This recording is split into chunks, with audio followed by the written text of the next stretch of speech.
आम्हाला सकाळी 10:30ला फोन आला जीवरक्षक चारुदत्तचा सहसा मुलं बुडालेली आहेत। आम्ही 2 जणांना काढण्यात यश मिळालं आहे। 2 जण आतमध्ये गेलेले आहेत। पाण्याचा अंदाज खोली असल्यामुळे पाण्याचा अंदाज नाही आला त्यांना आणि 2 मुलं इथे बुडाली आहेत। आपल्याला सगळ्या पालकांना आवाहन करू इच्छितो की आपली मुलं कुठे जातात। नाबालिक मुलं होती, एका गाडीवर 4-4 जण आलेले सोपाऱ्यावरून आणि त्या आईवडिलांनी प्रिकॉशन घेतली पाहिजे। आपला मुलगा कुठे जातो, काय करतो याची त्यांनी पालकांनी दक्षता घेतली पाहिजे।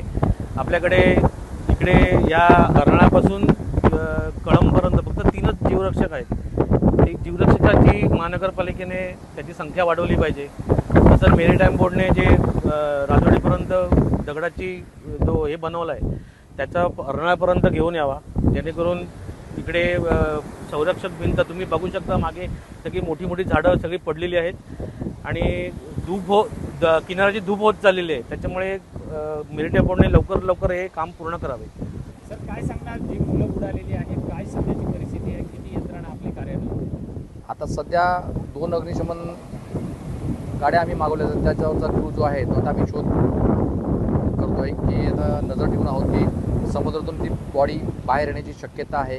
शक्यतो आता असा आमचा अंदाज आहे की तो भरतीच्या वेळी का बाहेर ती आपल्याला बॉडी येणार नाही। जेव्हा पाण्याची ओहोटी होईल त्यानंतर ती बॉडी कुठल्या तरी किनाऱ्याला एक तर समुद्राच्या उत्तर दिशेला किंवा समुद्राच्या दक्षिण दिशेला या दोन्ही ठिकाणी भाग पसरट असल्याकारणाने तिथे बॉडी लागण्याची शक्यता आहे। सर आता किती आपले जवान तैनात आहेत? आता माझ्यासोबत विरार फायर स्टेशन, आचोळा फायर स्टेशनचे अग्निशमन अधिकारी केंद्र अधिकारी विशाल शिर्के, मी म्हाडा फायर स्टेशनचा केंद्र अधिकारी किशोर पाटील असे आम्ही 15-16 जण आम्ही या ठिकाणी कार्यरत आहोत। किती गाड्या आहेत सर आणि तुम्हाला अडथळा काय?